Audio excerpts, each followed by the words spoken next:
Bharat, Iran ఇవి కేవలం రెండు దేశాలు మాత్రమే కాదు, ఒకే ప్రాచీన వారసత్వానికి రెండు ప్రతిరూపాలు. అగ్ని ఆరాధన నుండి భాషా ఉచ్చారణ వరకు ఈ రెండు సంస్కృతుల మధ్య ఉన్న పోలికలు చూస్తుంటే ఎవరైనా ఆశ్చర్యపోవాల్సిందే. వేల ఏళ్ల క్రితం ఒకే అగ్ని హోమం ముందు నిలబడి ప్రార్థనలు చేసిన రెండు గొప్ప నాగరికతలు కాలక్రమంలో వేరైనా వాటి మూలాలు మాత్రం ఇప్పటికీ ఒకే చెట్టు కొమ్మల్లా కలిసి ఉన్నాయి. ఇంతకీ మనం పవిత్రంగా భావించే సప్త సింధు ప్రాంతానికి ఇరాన్ ప్రాచీన గ్రంథాల్లోని హప్త హిందూకి ఉన్న సంబంధం ఏమిటి? మన యజ్ఞానికి వారి యస్నాకి ఉన్న పోలిక ఏమిటి? దేశాలు వేరైనా, మతాలు మారినా, రక్తం పంచుకున్న అన్నదమ్ముల్లాగా రెండు దేశాల సంస్కృతులు ఒకేలా ఎలా ఉన్నాయి? అసలు మన భారత్, ఇరాన్ దేశాల మధ్య ఉన్న ఆ 5000 ఏళ్ల నాటి విడదీయలేని ఆత్మ సంబంధం ఏమిటి? మిడిల్ ఈస్ట్ యుద్ధం వేళ భారత్తో ఇరాన్కు ఉన్న బంధంపై సోషల్ మీడియాలో పెద్ద ఎత్తున చర్చ ఎందుకు జరుగుతోంది?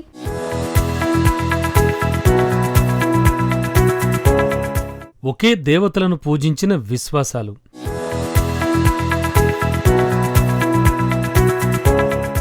అగ్నిహోమం ముందు నిలబడి ప్రార్థనలు.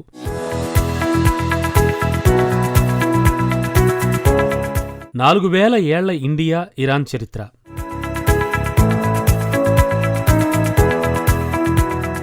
ప్రపంచ చరిత్ర పుటలను గమనిస్తే కొన్ని సంబంధాలు కేవలం రక్త సంబంధాల వల్లనో లేదా సరిహద్దులు పంచుకోవడం వల్లనో ఏర్పడవు.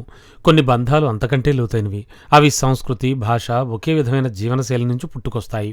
కొన్ని వేల సంవత్సరాల క్రితం ఒకే అగ్ని హోమం ముందు నిలబడి ఒకే రకమైన ప్రార్థనలు చేస్తూ ప్రకృతిని దైవంగా భావించిన రెండు గొప్ప నాగరికతలున్నాయి. కాలక్రమేణా అవి వేర్వేరు భౌగోళిక ప్రాంతాలకు విడిపోయినా వాటి మూలాలు మాత్రం ఇప్పటికీ ఒకే చుట్టుకున్న కొమ్మల్లా కనిపిస్తాయి. ఆ రెండు నాగరికతలే భారత్, ఇరాన్. ఒకప్పుడు ఆర్యుల భూములుగా పిలువబడిన ఈ రెండు ప్రాంతాలు చరిత్రలో అత్యంత సన్నిహితమైన సాంస్కృతిక బంధాన్ని కలిగున్నాయి. వీటి మధ్య ఉన్న పోలికలు చూస్తుంటే ఇవి ఒకప్పుడు ఒకే కుటుంబంగా ఉండేవని స్పష్టమవుతోంది. భారత్, ఇరాన్ దేశాల మధ్య ఉన్న ఈ విడదీయలేని బంధాన్ని అర్థం చేసుకోవాలంటే మనం కనీసం 5000 సంవత్సరాల వెనక్కి వెళ్లాల్సిందే. చరిత్రకారులు, పురావస్తు శాస్త్రవేత్తల పరిశోధనల ప్రకారం చూస్తే ప్రాచీన కాలంలో మధ్య ఆసియాలోని యూరోపియన్ మైదానాల్లో ఒకే విధమైన భాష, ఆచారాలు కలిగిన ప్రజలు ఉండేవారు. వీరినే ఇండో ఇరానియన్లో అని పిలుస్తూ ఉంటారు. కాలక్రమేణా జనాభా పెరగడం వల్ల లేదా వాతావరణ మార్పుల వల్ల వీరు రెండు ప్రధాన వర్గాలుగా విడిపోయారు.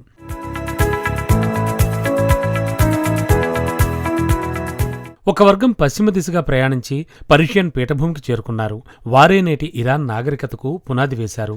ఇక మరొక వర్గం తూర్పు దిశగా హిందూకుష్ పర్వతాలను దాటి భారత ఉపఖండంలోకి ప్రవేశించారు. వీరు వేద నాగరికతను నిర్మించారు.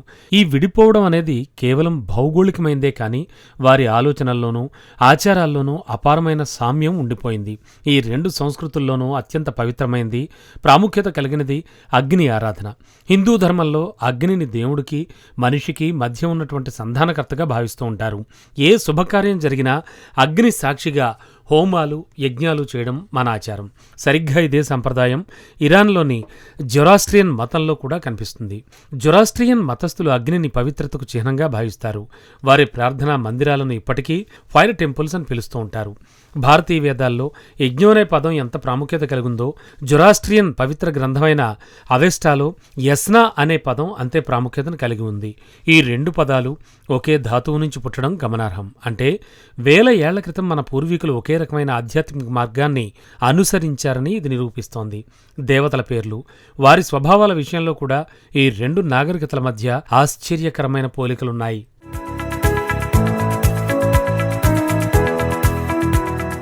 ఉదాహరణకు జొరాస్ట్రియన్ మతంలో అత్యున్నత దేవుణ్ణి అహురా మజ్దా అని పిలుస్తారు. ఇక్కడ అహురా అంటే దేవుడు లేదా పాలకుడు అని అర్థం. ఆసక్తికరమైన విషయం ఏంటంటే సంస్కృతంలోని అసుర అనే పదానికి ఇది చాలా దగ్గరగా ఉంటుంది. వేదకాలం నాటి తొలినాళ్లలో అసుర అనే పదాన్ని వర్ణుడు, ఇంద్రుడు వంటి దేవతలకు బిరుదుగా వాడేవారు.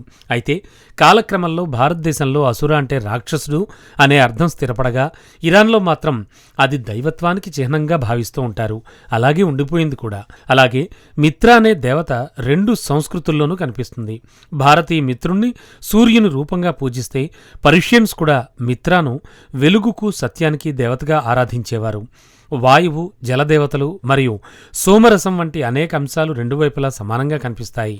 ఇక భాషాపరంగా చూస్తే సంస్కృతం, ప్రాచీన పర్షియన్ భాషల మధ్య ఉన్న సంబంధం భాషా శాస్త్రవేత్తలను సైతం ఆశ్చర్యపరుస్తుంది. అవెస్టా గ్రంథంలో పేర్కొన్న హస్త హిందూ అనే పదం వేదాల్లోని సప్త సింధు ప్రాంతాన్ని సూచిస్తుంది. కేవలం ఉచ్చారణలో మార్పు తప్ప భావం ఒక్కటే. సా అంటే హాగా మారడం అనేది ఇండో ఇరానియన్ భాషల పరిణామ క్రమంలో సహజంగా జరిగింది. సింధు నదీ తీరాన వెలసెల్లిన నాగరికత గురించి ఈ రెండు దేశాల ప్రాచీన గ్రంథాలు సమానంగా ప్రస్తావించాయి. సంగీతం, కళలు మరియు శిల్పకళలో కూడా ఈ ప్రభావం స్పష్టంగా కనిపిస్తుంది.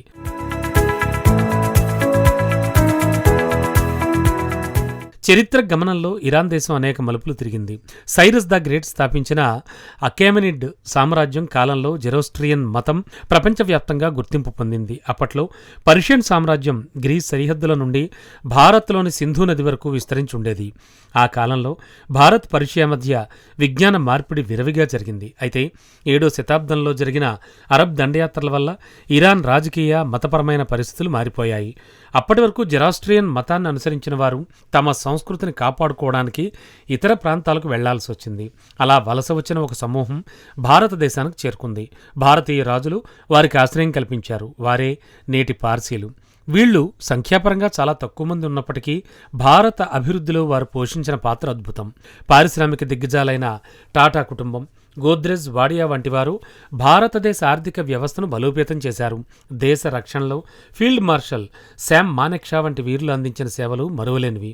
ప్రస్తుతం ప్రపంచవ్యాప్తంగా ఉన్న జొరాస్ట్రియన్లలో సగం కంటే ఎక్కువ మంది భారత్లోనే నివసిస్తున్నారు. ఇది భారత్, ఇరాన్ల మధ్య ఉన్న చారిత్రక బంధానికి ఒక సజీవ సాక్ష్యం.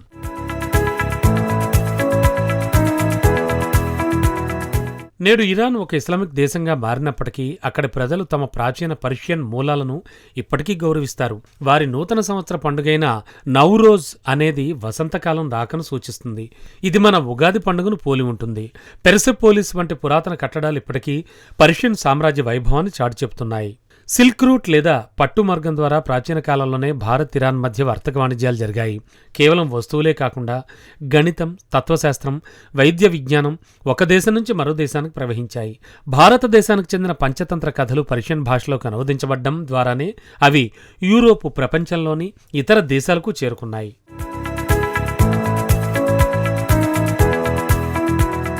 మొత్తంగా చెప్పాలంటే భారత్, ఇరాన్ దేశాల మధ్య ఉన్న సంబంధం కేవలం రాజకీయమైనది మాత్రమే కాదు. ఇది ఆత్మ సంబంధం.